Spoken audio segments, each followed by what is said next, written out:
Had a little bit of a headache today, actually. When I was leaving school, got hit in the head with a pop can. You guys know I say pop instead of soda.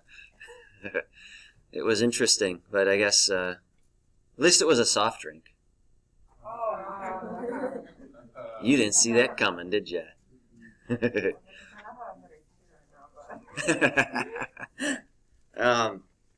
In other news, I decided to rename my iPod Titanic.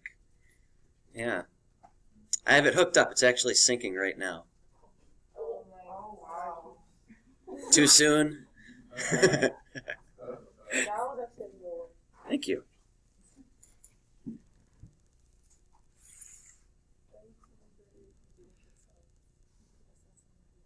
I'll give you a little bit more time to finish writing that question down. While you're doing that, what I'm going to do is pass out the next worksheet.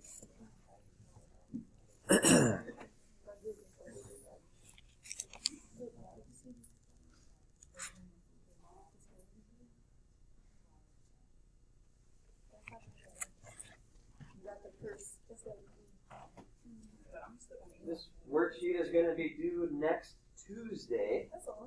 Yeah. That's good. We're going to have a whole class period tomorrow to work on it. I'm not going to school tomorrow. And we're going to go over two of them in class today. Oh my gosh, really?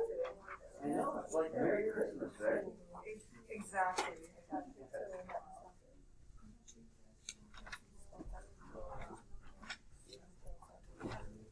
Yep.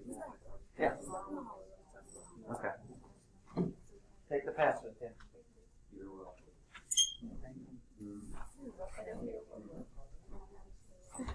Yep.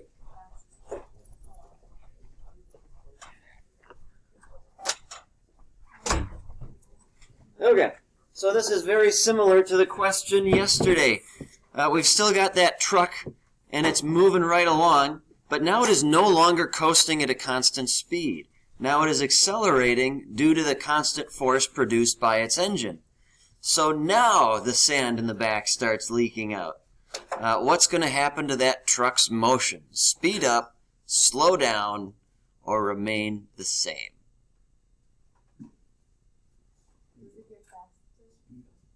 Hearing 2 votes for speed up. A lot more. People are nodding. That is absolutely correct. And the reason for that is simply F equals ma. Because here we do have an acceleration. We do have a constant force produced from the engine. So if we have that constant force and we decrease the mass, the acceleration is going to go up. Again, if we're thinking about this in terms of math, those of you at home, F equals ma. So if we keep the constant force from the engine the same, and of course acceleration is a certain number, if we decrease that mass, the acceleration is going to go up in order to keep this force remaining the same.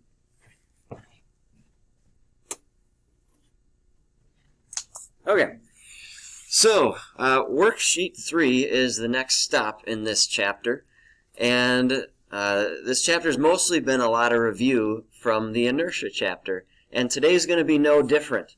But this review is going to kind of bring us to the depths of some of the more difficult things from the inertia chapter. If you look on the worksheet, you'll see what I'm talking about. We've got masses on inclines. We've got them being pulled up at angles, down at different angles. So we're just going to go over a couple of these together, and hopefully that jogs a few memories for you. Let's take a look at problem number 4 on the worksheet. We'll go through it together, and hopefully you can do okay on some of these after that one.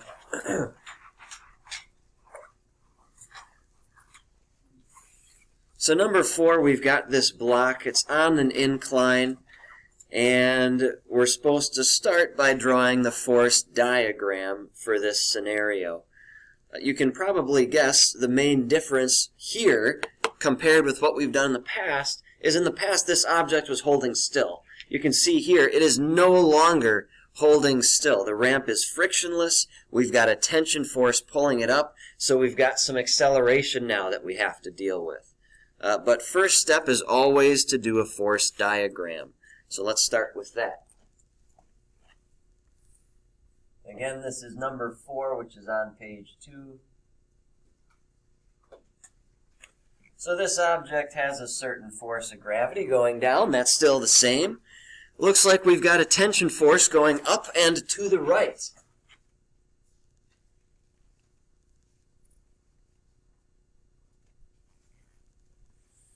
There is no friction, but of course we do still have a normal force we got to deal with too here.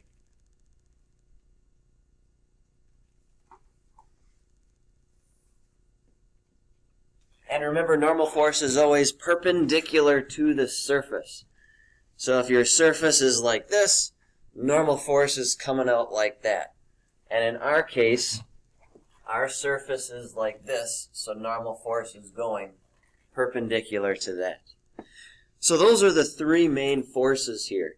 And of course, we can't stop here because the main thing that's different for this kind of a problem compared with all the other force diagrams we're doing is we have to take our x and y axes and we have to rotate them slightly. And we want to do that because it actually makes our lives easier in the end. We want 2 of these forces to be lined up with that xy axis. If we just left it up, down, left, right like this, then these 2 would not be in line and we'd have to do all sorts of triangles for both of them. And we don't like doing extra work. So forget that. So your normal force will always be in the same direction as your y-axis. So my y-axis is going to go like this. Y-axis is always perpendicular to the surface. X-axis is always parallel.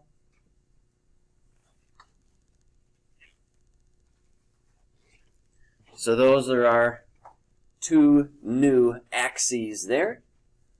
And what this means is now both of these forces are exactly aligned. So we don't have to do too much work with those, thankfully. But we do have to do a little bit with our force of gravity, and we'll get to that real soon. The next thing we ought to do from here is to figure out what some of these angles are, because those are going to come in real handy. And the best way to figure out where your angles go is to draw a little horizontal, maybe a dotted line or something, like this. And all you do after that is you take a look at the picture and you try and see where this wedge here is going to slide in. Well, you can see the wedge is on the left side. So what that means is I could take this triangle and I could just slide it in over here. That 35-degree angle is on the left side, just like this would be the left side of a triangle right there. So I know 35 degrees is going to be right here. Again, all you're doing is you're taking your triangle and you're seeing which of these 2 sides it would slide into without twisting it or turning it. That 35-degree angle would slide right in here. Questions on where that comes from? Okay. Everybody on board so far? Good. Okay. So if that's 35 degrees, this angle is going to be offset from that by 90 degrees. So that's going to make this one 55. And then 35. And 55. And then that would be 35 as well if you want to keep going. But that's how you get your angles. Now the last step on this process is to draw in this force of gravity and how much of it is acting in the y and the x direction. So, starting to run out of colors here. This force of gravity is acting down, so it's not exactly in the y direction, not exactly in the x direction. It's acting partially both ways. So, as I mentioned several months ago, You don't have to do this exactly the way I do, but if you follow these directions, your arrows will be the right length. But I'm not checking if your arrows are the right length. All you would do is start from the bottom of this arrow, make a little dotted line so it intersects at a 90-degree angle. And if you do that, that would be your force of gravity in the y direction here. Do that the same up top there.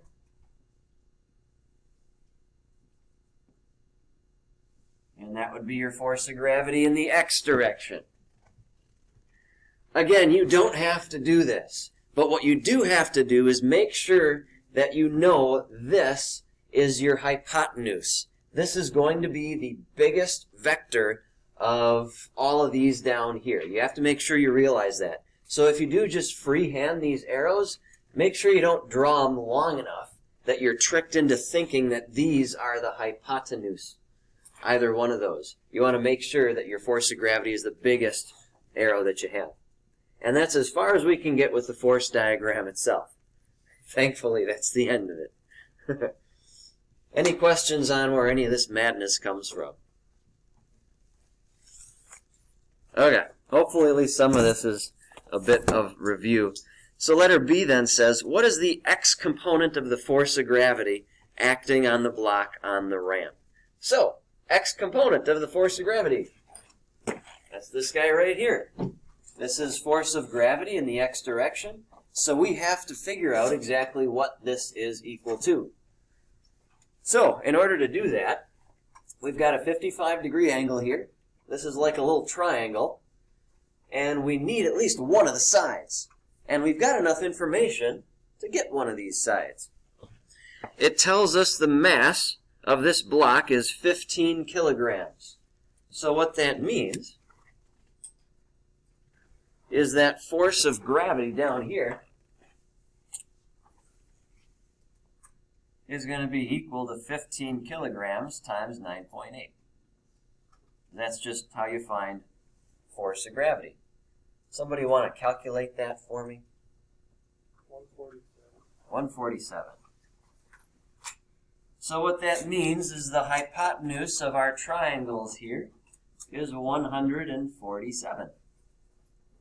And now we've got enough information to solve for the adjacent angle, or the adjacent side. So if I want to solve for FGX, it is the adjacent side of this 55-degree angle. Do you remember if that means we should use sine or cosine? We're looking for the adjacent side right here. Cosine, absolutely. Because a cosine function is equal to adjacent over hypotenuse. So my adjacent side is FGX. My hypotenuse is 147. So now I can solve for the force of gravity in the x direction.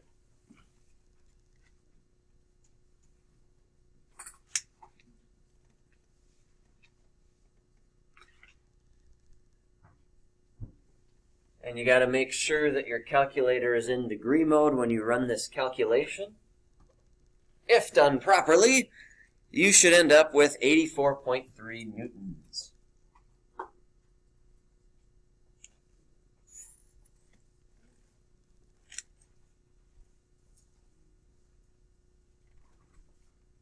So that would be letter B. Questions on that one? Okay. On to letter C. What is the acceleration of the block? So if we're going to calculate acceleration of this block, we have to look at what's acting in the direction of this block's motion. So the block is being pulled up this way. And there are two forces that are acting horizontally then that we have to take into account here. We've got tension force pulling it up. We've got gravity resisting that motion. So, force diagram, force equation, this minus this equals ma.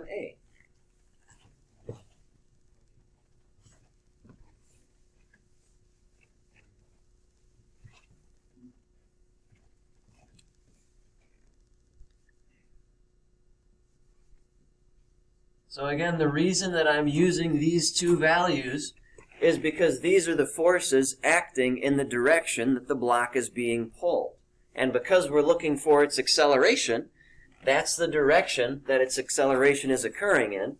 And so that's why we're looking at those two forces. Those are the forces that are making this block move. So ultimately, I'm looking for the acceleration. So I'm going to isolate it in the equation.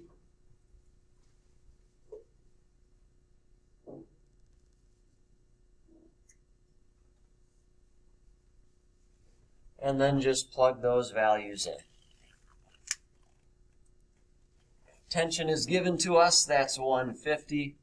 We found FGX, that was 84.3. And the mass was 15.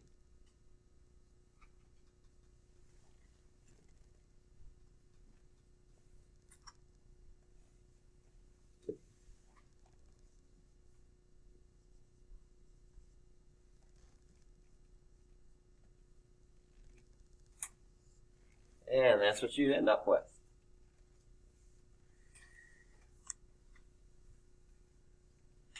Again, this is pretty much review from the inertia chapter. The only difference is now we're dealing with this acceleration. The main thing that we did back in the day in 2020 is we calculated usually tension force because the acceleration would be equal to 0 over here.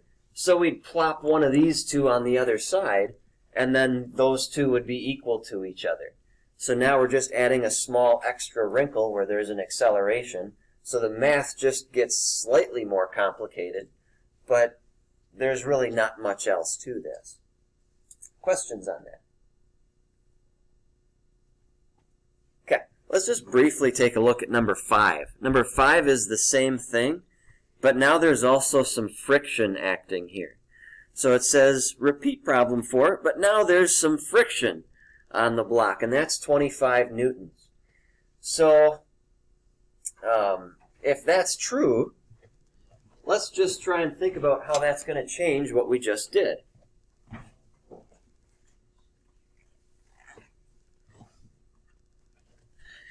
So if in addition to all of these forces, now there's friction, all that means is we've still got tension going this way, we've still got gravity going that way. What direction would friction be going? Up and to the right or down to the left? Down to the left, because friction always opposes your motion. So friction would just be an extra force going down here. Force of friction.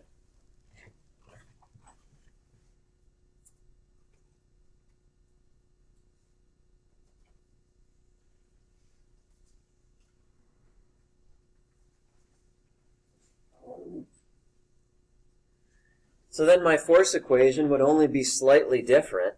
I'd have to take friction into account. So, what's that? Number 5. Yep. So now we've got tension up. We've got gravity going down and to the left. We also would have friction going down and to the left.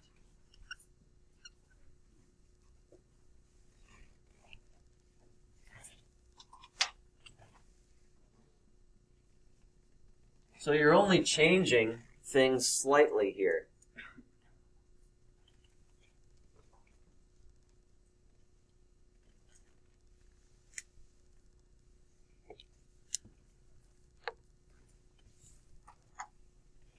And then for this part of the equation, same thing.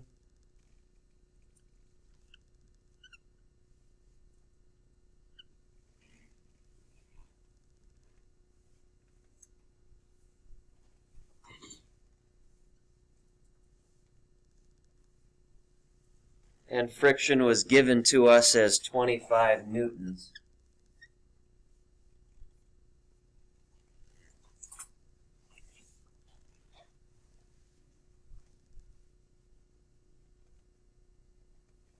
And if you run that calculation, you'll get an acceleration that's considerably less.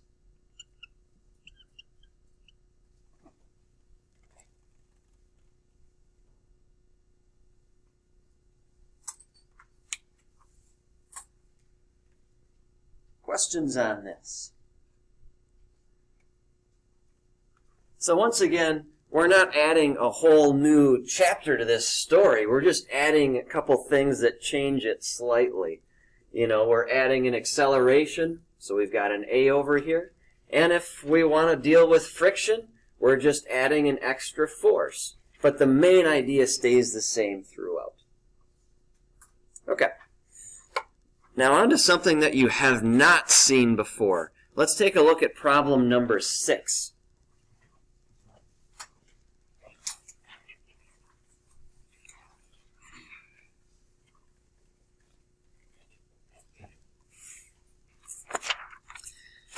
So that one looks like a doozy, huh? The good thing about problems that look like number 6 is that there's a procedure that you can follow to solve each and every single one of these. So I'm just going to walk you through that.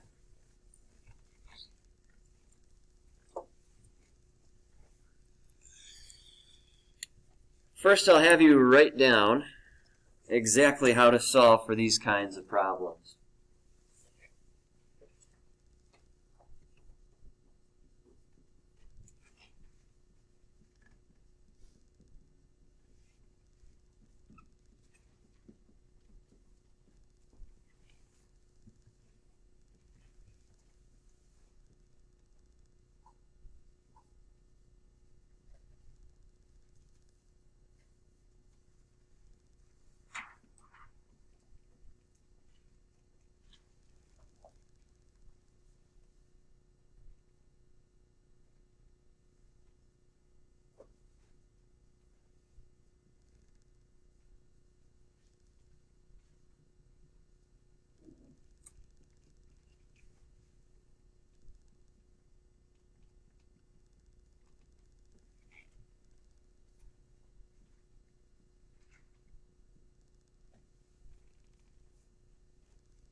Make sure you're writing these down.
So we'll go through number 6 together, and you'll see exactly what each of these steps entails.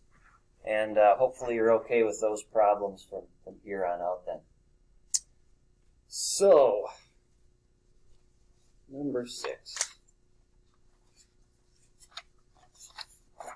So we've got block A on a table, block B is hanging there. Step number 1 is to draw the force diagram for each of those objects. I'll give you a little bit more time to finish writing that down.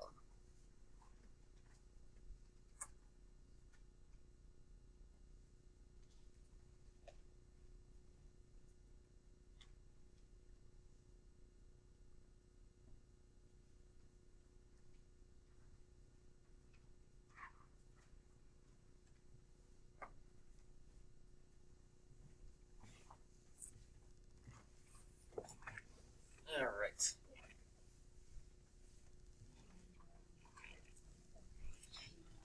So, normally I'd leave that up there and then do the question over on that part of the whiteboard, but because I'm recording, I can only do stuff on half the whiteboard here. So, step 1 was to create force diagrams for each object. So if we look at block A and we look at block B,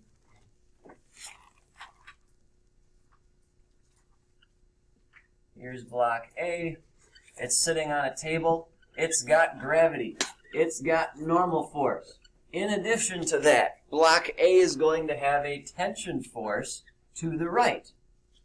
That's what's going to cause it to move across the table. Block B is a little bit easier. B is hanging there. It's got gravity going down. And B is going to have a tension force going up because of the string.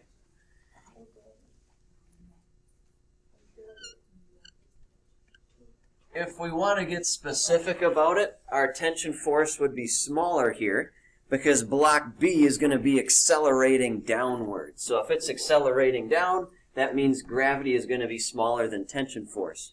And that's going to come into play very, very soon. So that's our force diagram for block A and block B. Step number 2 in this process was to create a force equation in the direction of each object's motion. You remember I underlined the part where it said in the direction of the block's motion. That's very important. So, force equation for block A. Block A is moving horizontally. So, because it's only moving horizontally, I'm only going to consider the forces that are acting horizontally. Yeah, it's got vertical forces, but it's not moving vertically. So we can forget about those for now. In the direction of block A's motion, we've got tension force, and that's all. So that's going to be equal to MA. And that's it for block A.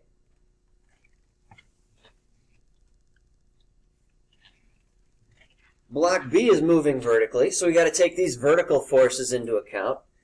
And this next step is super important. So do your best to file what I'm about to say into your minds permanently, or at least until the semester ends. Whichever force is bigger must come first in its force equation.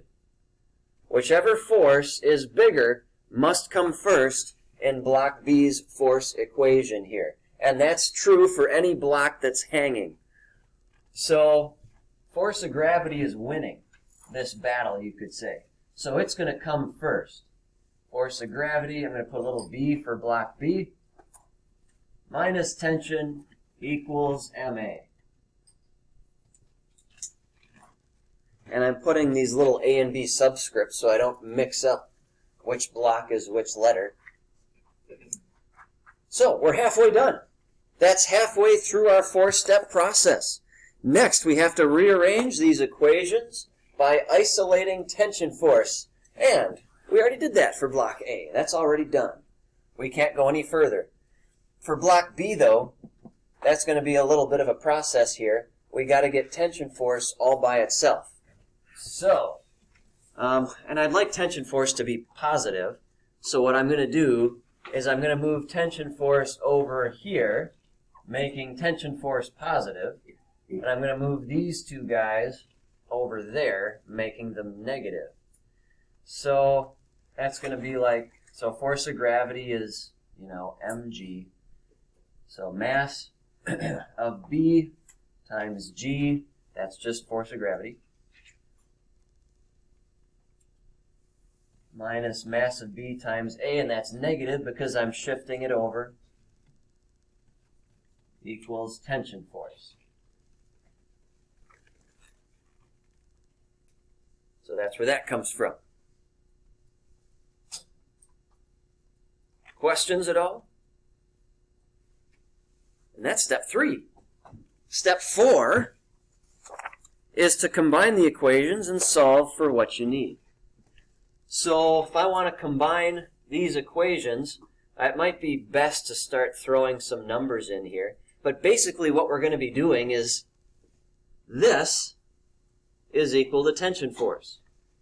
This is also equal to tension force. So what? Yes, go ahead. I you're just going to put that equation on that side. Exactly. They're both equal to tension force, so we're just going to set that equal to that, and hopefully we can solve for things. So mass of A, let's see what that is. That's 20 kilograms times A, acceleration. So that's the tension force for A. Then for B, I'm going to set it equal to this thing. So the mass of B is 10. So that's 10 times G. G is 9.8. Minus mass of B, that's 10. Acceleration is A. So now this just becomes a little game of solving for your acceleration, because that's what it's asking for in letter B. So we can just do a little bit of math to do that. If I got an acceleration here and here, I want to get them on the same side. So I'm going to take this 10A and I'm just going to plop it over there. And when I do that, this negative becomes a plus. So it's 20A plus 10A, that's 30A. And then we're left with 10 times 9.8, that's 98. And I can solve for acceleration.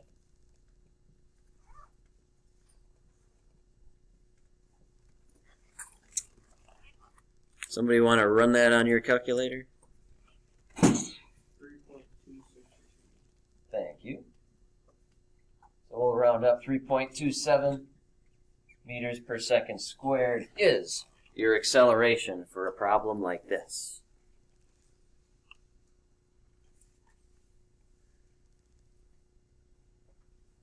Questions on any part of this here? Everybody okay with how I got from these letters to these numbers? Okay. So now you can see we're not quite finished with the problem. It says calculate the tension force in the cord. Any guesses on how I can do that?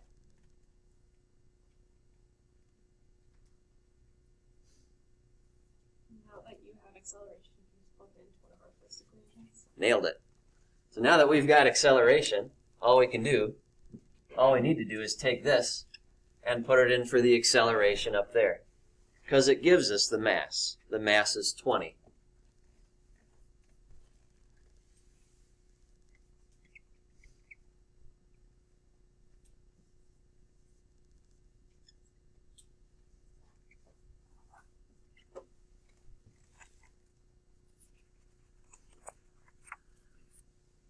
And what's that come to?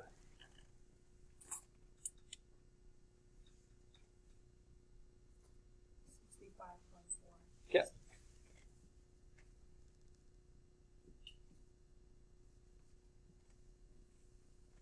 And that is how you do that. You'd use this same procedure to figure out number 7, and it's the same procedure you'd use to solve number 8. The only thing that's a little different about number 8 is now you've got 2 blocks that are hanging, which means instead of just having one equation that looks kind of long like this, you'll have 2 equations that are longer.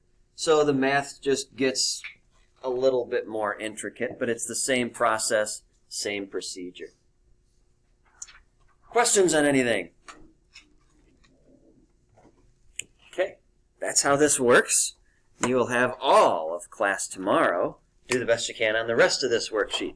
I'd also, if you want another little bit of a refresher on this material, check out on Schoology in the Force folder. Go through the walkthroughs there. I forget what they're labeled. I think one is block on incline, and you can go step by step through a process kind of like the first one we did. So if you want to just jog your memory on some of this stuff, feel free to do that too.